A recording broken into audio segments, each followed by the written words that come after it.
and welcome. My name is Chris Gibbons. I'm the chair for the Bachelor of Science in Medical Imaging program, and welcome to the program.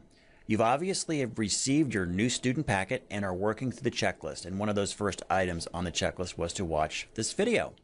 What I'd like to do in the video is really to help dispel any fear or anxiety you have about starting. I know that with a lot of folks, when they do something new, whether it's a new job or a new educational endeavor, there always is a little bit of fear and apprehension because of the unknown, not really knowing and what to expect over the next coming weeks. So what I'd like to do is kind of answer some basic questions and also go over some of the materials that you have received in your packet.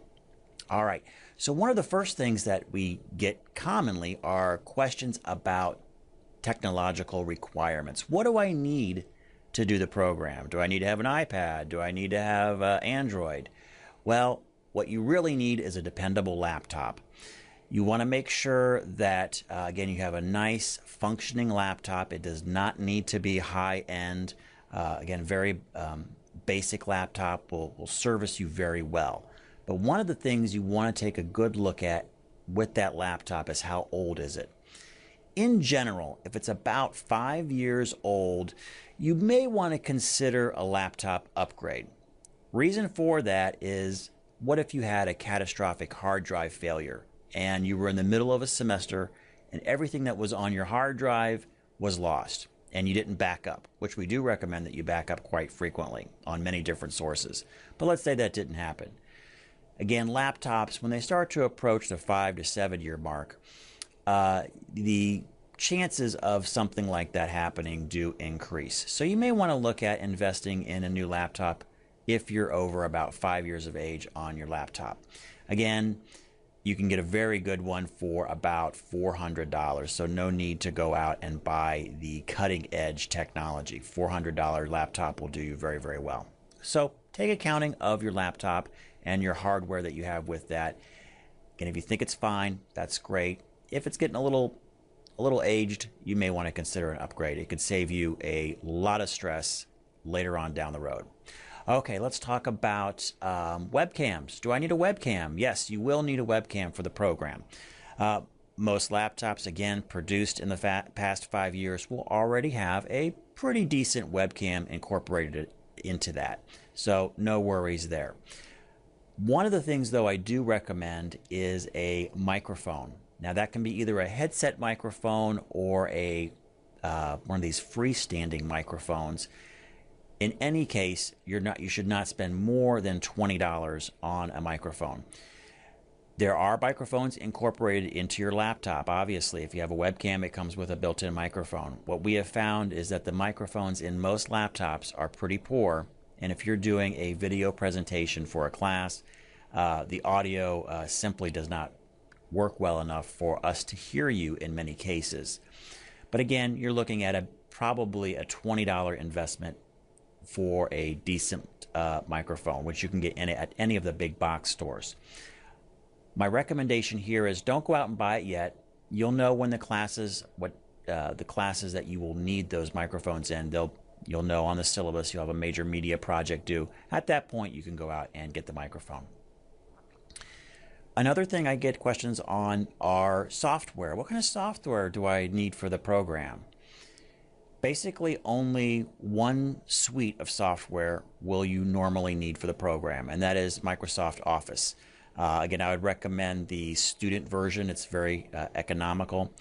All of our assignments here are done in the Microsoft files. So whether that's either a Word document that you're writing a term paper, it has to be in a Word document. Or if you're doing a PowerPoint for some classes, you may be required to submit that. Again, it has to be in PowerPoint. It cannot be in Keynote or some other version of presentation software. Reason for that is your instructors need to be able to open that. So we all need to be on the same page as far as software. Now, I will say with Microsoft Office, there are a lot of economical ways to purchase that. Even like Office 365, you can get a student discount to do that. Again, very economical than paying the full price. Whatever you do, do not go out and pay full price for Microsoft because they do offer a really good student discount. The one thing that they need, though, in order to verify that you're a student is that you have what's called a .edu student email address. And you'll have that very shortly. As you work through the packet, you'll be establishing your email address. So you'll have that all set if you do need to go out and get that. Now, if you're on even a tighter budget and looking at buying that software is out of the picture, there are some free alternatives, such as OpenOffice or Google Drive. It used to be called Google Docs at one time, but now it's called Google Drive. Both are free. Google Drive is probably a little bit better, but they don't have all the features as Microsoft Office does, but they are free, so you can't beat that. The only thing that you have to be aware of is that when you do write a document in, let's say, Google Drive, that you have to save that in a Microsoft Office format. So again, your instructor can read your assignment. But there are some free alternatives out there.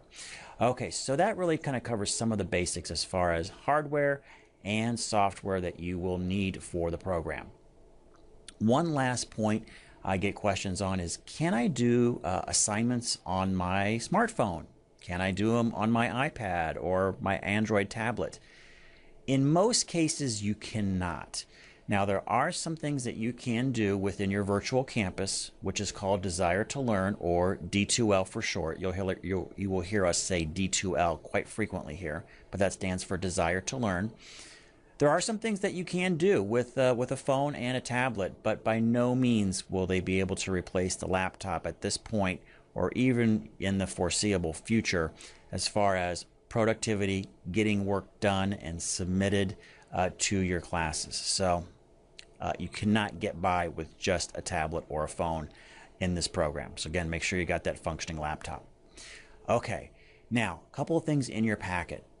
One of the big ones was the welcome letter. What I'd like to draw your attention to on that welcome letter was the start date for your first course. So please take note of that. Your first course is RAD, R-A-D 300. That's Residency for Distance Learning. And it starts on the Friday immediately before the start of the semester. So we start about 3 days before your regular classes start. And that class will run through the first week of your regular classes. Now, in RAD 300, Residency for Distance Learning, what you'll be doing is practicing some of the skills that you will need to be successful in your online courses. You'll learn how to do quizzes. You'll learn about academic integrity. You'll learn how to submit assignments and do threaded discussions. And then we're also going to be with you during that first week of your running courses. Again, if you should have any questions, especially on a technical issue with those courses. We have found this to be very successful. Once students have completed this, they have virtually no technical problems with navigating their virtual campus. The virtual campus is very intuitive, but we do have students from all levels of technical savviness, from very minimal, maybe done very little online course, to folks who've been in online programs and know all the ins and the outs. But by the end of that week, you will feel very confident about completing your assignments and navigating your virtual campus, because we don't want you to worry about the technical aspects of an online program. We want to have that all set and done for you as you go forward through the program, and you're just really worried about learning the content of your courses. So do make a note of when your first course starts. Again, it will be that Friday immediately preceding the start of your normal courses. We get kind of a 3-day run-up. We would like you to check into that course over that at least once or twice over that Friday, Saturday, Sunday, to kind of get a quick run-up, if you will. And then you'll be checking in on, every couple of days, checking in, completing some assignments as you go through that course. Again, nothing what I would call as a heavy assignment. It's a low consequence environment, which means that we're really trying to practice your skills. We're not trying to have you learn in-depth content. That will all happen in your, of course, in your professional core courses and your general academic courses as you go through the program. So if you mess up on a quiz in this particular course, no big deal. We just want you to get the practice in that, and that's what the RAD 300 is all about, or Residency for 300. That also reminds me to make an important note that you will notice me hearing the term RAD 300, RAD. That's the prefix for our professional core courses is RAD. For example, English courses here will have a ENG prefix. Our prefix will be changing in the fall. So this summer, all of your, if you take a professional course, that core course out of the medical imaging program, it has an RAD prefix. But in the fall, we are changing to IMG. So because of the growth of the program, it is really best that we separate from, we have an associate's degree program and we're just separating to our own prefix. So you might have a little confusion there because you'll see the RAD go away after this first semester in summer of 2014, and in fall of 14 we will be on the IMG prefix. Course numbers and names will all stay the same. Your plan of studies will all reflect that new prefix change. Okay, excellent. Now let's take a few minutes and go through that checklist, and I want to highlight some of these things that you're going through. Of course, one of them is already what you're doing by watching this introduction. All right, so let's look at the checklist.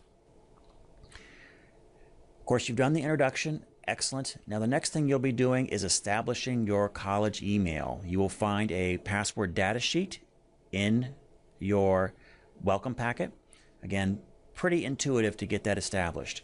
Once you do get it established, though, please send me an email, a test email, just to make sure it's working. Just say hello, and I'll be able to reply back to you, and that way you know your email is functioning and you've got that all set.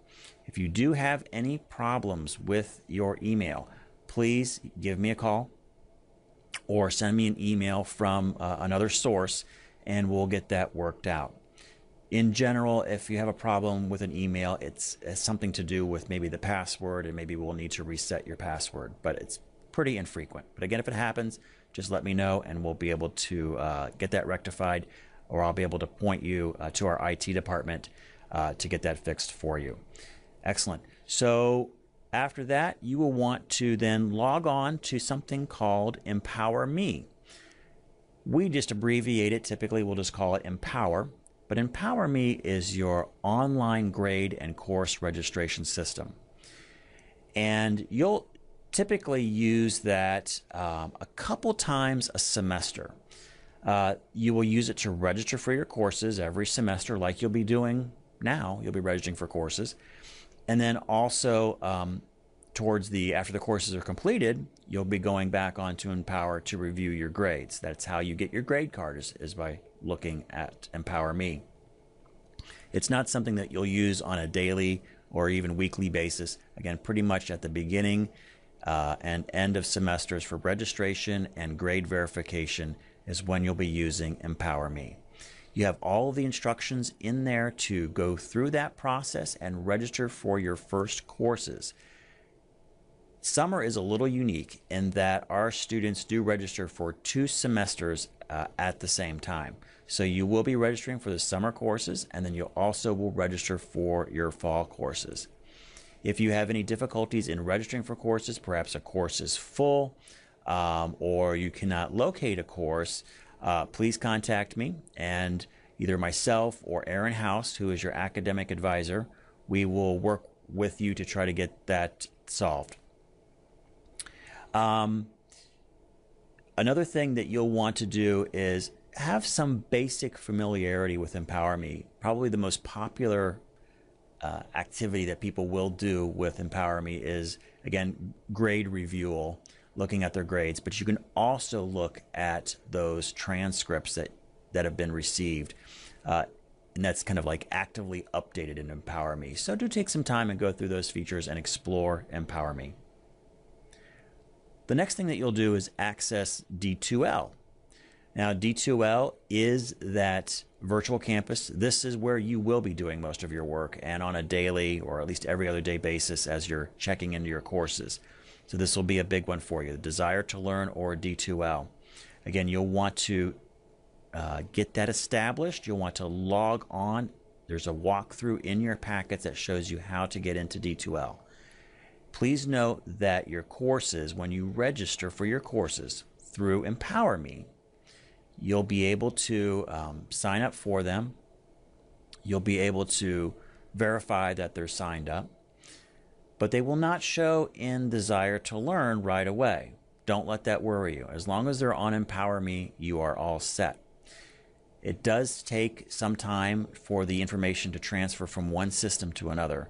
And typically for students, what they'll notice on the first day of when their course is supposed to start, it will then show up in Desire to Learn. So if you think about it, the first day that you'd physically walk on campus, if you were taking a land-based course, the doors open. Same thing with the Desire to Learn. That course opens and shows up in your virtual campus, your Desire to Learn, on really the first day of class. If it's not there on the first day of class, that is when you want to notify either myself, student records, or your academic advisor, Aaron House.